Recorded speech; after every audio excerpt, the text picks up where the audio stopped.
The redesigned Lexus RX is here for 2023, and I've got some things that I like and don't like after spending a week with this RX 350. Now, quick disclaimer, this is a pre-production model. I'll try not to complain about little things like that, but there's obviously pros and cons, but I have a full review with more objective information if you want to see that. These are just some nitpicks. Let's get into it. Okay, now starting with a dislike, I'm gonna go in no particular order, but we're gonna start out under the hood and we're gonna go back and forth between some pros and some cons. One of my least favorite things is the fact that we don't have the V6 anymore. The Lexus RX has been known to have that V6, whether it's from that 3.3 liter to the 3.5 liter, and they've been legendary engines, smooth, powerful, and long lasting. No more V6 in this one. But there is a flip side to that, which I'll talk about here.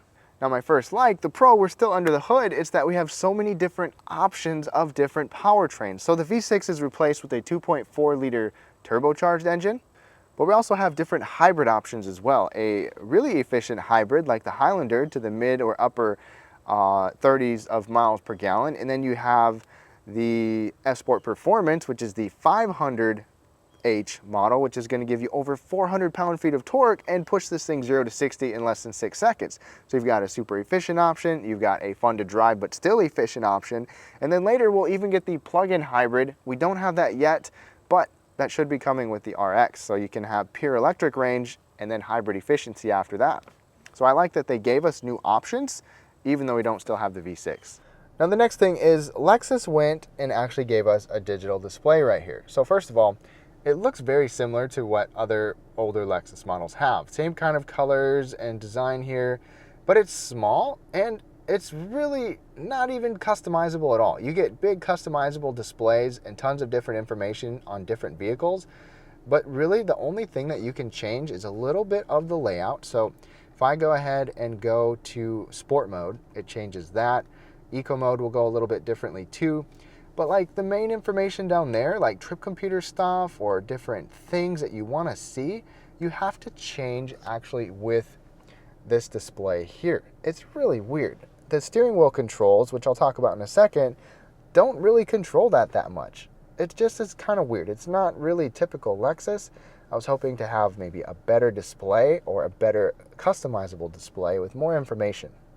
All right, y'all, another thing that I like is the fact that this is quieter than the previous generation RX. The previous Gen RX wasn't a loud vehicle, but I tested several mainstream brands that were quieter than what that was. And that's not how it should be when you're paying for a luxury brand and a luxury vehicle.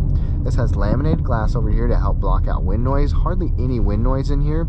And even on this rough, textured, just nasty road, there's not a ton of road noise that gets in here. When you're on concrete surfaces like this on interstate speeds, you don't hear much for wind noise or road noise at all. It really does a nice job. Now you do hear this little 4-cylinder kind of being rowdy, but overall, road noise is better. The driving experience is better overall. Okay, the next thing I don't like is these steering wheel controls. And these last couple things are really nitpicky, but hear me out. I'm not hating on it, I just don't like it personally, and I want to hear your thoughts. So you've got blank buttons right here, blank buttons right here. You don't really know what they go for. You have to actually see on the screen or a head-up display to know exactly what you're pushing these buttons for. Let me show you. So this is just like the Lexus NX, where if I put my thumb on there and move it around, you can see what each of these arrows goes to. Now that's fine, if you had these memorized, that's okay, but they're also used for other things. Like if I hit the page button down here, it'll be to change the music mode with just one button. The other three don't have a function at all. So let's say you want to change the music, maybe seek the song, and you're not on this page, you're actually on the music mode, you'll change your music mode. And you don't know what you're on unless you actually put your finger on it. It's just wonky. And it's the same thing on the other side. So you can change drive modes over here, which is really weird too. You can't even get eco mode on here. Changing drive modes is just wonky. You have to go into the main display for that. But these two buttons don't do anything. Then if I push that, these two buttons don't do anything. So you can mess with your cruise control when you're actually trying to change your drive mode, or if you're trying to change your drive mode, you might accidentally mess with your cruise control. It's just not ideal. I like the old way that they had it, where you had dedicated buttons for dedicated things, not a little mystery guessing game with buttons. We're spending a lot of time on the inside, but I have a thing that I like coming up here. Previously, a lot of Lexus models would have this trackpad or a touchpad down here to control the screen, and it was just kind of frustrating. It goes way back in the RX. This is a touchscreen, and this screen is large. This is a large 14-inch screen. There's a lot that you can do on here. You've got wireless, Apple CarPlay, and Android Auto. I like the infotainment much more. I like the control layout. Right here it's sleek, but still fairly functional. And then the center console is just much better, not having that annoying touchpad or trackpad that didn't work very well. We've got these cup holders that this one can go down, and then you can pop it up for shorter drinks. You've got extra storage right there, extra storage down here, wireless charging mat, 2 USB ports, and 2 more USB ports right there. And it's just a better layout and more practical and functional overall. Plus, this armrest can open up this way or that way, and it's long and soft. So better layout, better infotainment, functionality is just better for the driver. Now, one quick dislike back here is that we have a longer wheelbase, and even though we have more cargo space, which I'll talk about, the legroom just isn't that great. If you look at actual measurements, it's kind of crazy because it has less measurable legroom according to their specs than last generation. Now, I have that seat where I normally sit, and I'm 5'9" for reference. The back seat's not bad. It's totally usable. It's fine. The seat anchors for car seats are fairly easy to get to, but having an infant car seat right here on a base, I can't have it behind where I normally like to sit. We don't even have a third row. It's just a larger 2-row vehicle, at least in terms of dimensions, but it's not that spacious. Knee room is totally fine. It's passable, but I was expecting a little bit more, especially considering a longer wheelbase. Maybe it's just me.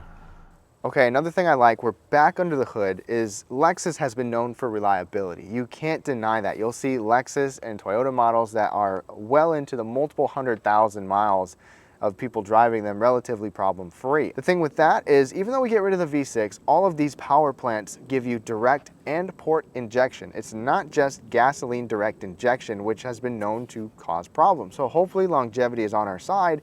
And with the hybrids, Toyota and Lexus have been rocking hybrids for a long time, and this RX is still using a nickel metal hydride battery pack instead of the lithium ion. Handles weather conditions better, should be long lasting still. Even though it might not have as much power or range, it's still going to be a reliable hybrid setup. Now, another like is that the cargo space is significantly improved. So not only behind the second row, but also when you fold the seats down. This is a big improvement. Now, this is a kind of a standard size backpack. It swallows it up really well.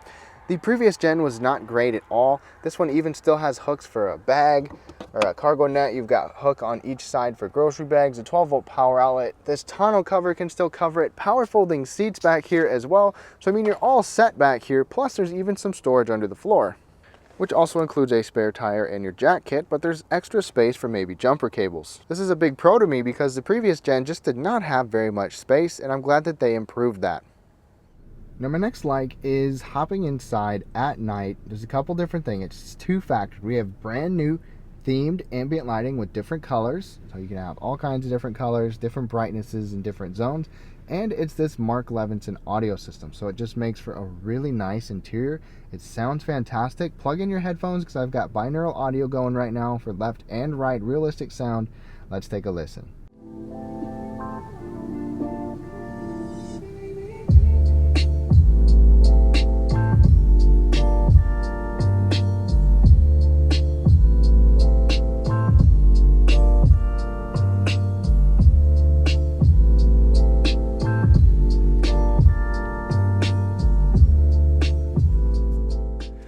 So after spending a week with this Lexus RX 350, I love some of the things that they added, some of the new features and things with this RX to make it nicer, make it more appealing to a wider audience. But obviously no vehicle is perfect, and the same goes for this RX. But let me know what you think down below, and be sure to check out the full detailed review if you want to see more. Thank you so much and have a great day.